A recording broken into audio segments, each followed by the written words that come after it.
விழுப்புரம் தொகுதியில் விசிகவுக்கு பேராதரவு உள்ளதாக வேட்பாளர் ரவிக்குமார் நம்பிக்கை தெரிவித்துள்ளார். கண்டமங்கலத்தில் அவருடன் நமது செய்தியாளர் கோகுல்ராஜ் நடத்திய கலந்துரையாடலை தற்போது பார்க்கலாம்.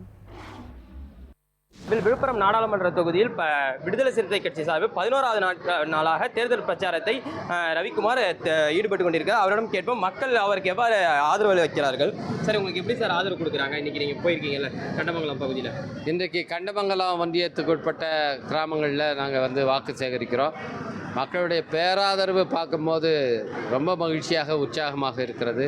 எல்லா இடத்துலையும் அவங்க ஏற்கனவே தீர்மானம் பண்ணிட்டாங்க யாருக்கு வாக்களிப்பதுங்கிறத. அந்த வாக்கை போய் அளிக்கணும், அவ்வளோ மட்டும்தான் இன்றைக்கி அவங்க செய்ய வேண்டிய மேலே மிச்சம் இருக்குது. எனவே ரொம்ப பெரிய ஆதரவு நல்லா இருக்குது. இப்போ சின்னம் பார்த்தீங்கன்னா சுயேட்சை சின்னம், இது மக்கள்கிட்ட நல்லா ரீச் ஆகிருக்குங்களா? நீங்களே பாருங்களேன், என்னம்மா நமக்கு சின்னம் பானை சின்னம் சார். பாருங்க, அந்த சவுந்து வந்திருக்காங்க. எத்தனை பேர் இன்னைக்கு அந்த சின்னத்தோட வந்திருக்காங்க. எனவே சின்னம் ஏற்கனவே ரீச் ஆகிடுச்சு, அதனால எந்த பிரச்சனையும் கிடையாது. இப்போ மகாலட்சுமி திட்டம்னு ஒரு திட்டம் பார்த்தீங்கன்னா ராகுல் காந்தி அறிவிச்சிருக்காரு. அந்த திட்டம் மக்கள்கிட்ட கொண்டு போயிருக்கீங்களா? அதுதான் நாங்கள் இன்னைக்கு எடுத்து சொல்லிகிட்டு இருக்கோம். ஆண்டுக்கு 1 லட்சம் ரூபாய் தரப்போகிறோன்னு காங்கிரஸ் கட்சியுடைய தேர்தல் அறிக்கையில் சொல்லியிருக்காங்க. அதை நம்முடைய முதலமைச்சரும் வரவேற்று அதை வழிமொழிந்திருக்கிறார். அது மகாலட்சுமிங்கிற திட்டம் ஒரு மகத்தான திட்டம். ஏழை தாய்மார்களுக்கு ஒரு பெரிய உதவியாக இருக்கும் அந்த திட்டம்.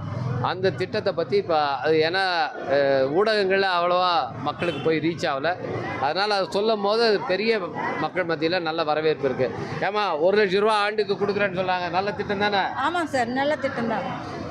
இந்த கண்டமங்கலம் பகுதி பார்த்தீங்கன்னா தனி தாலுக்காவாக அறிவிக்கணும்னு சொல்லி இந்த மக்கள் கோரிக்கை வைக்கிறாங்க. அதை பற்றி நீங்கள் என்ன சார்? நிச்சயமாக அது அறிவிக்கப்படும்.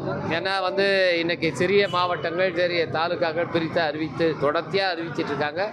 கண்டமங்கலமும் கூடிய விரைவிலேயே அது தனி வட்டமாக பிரிக்கப்படும்.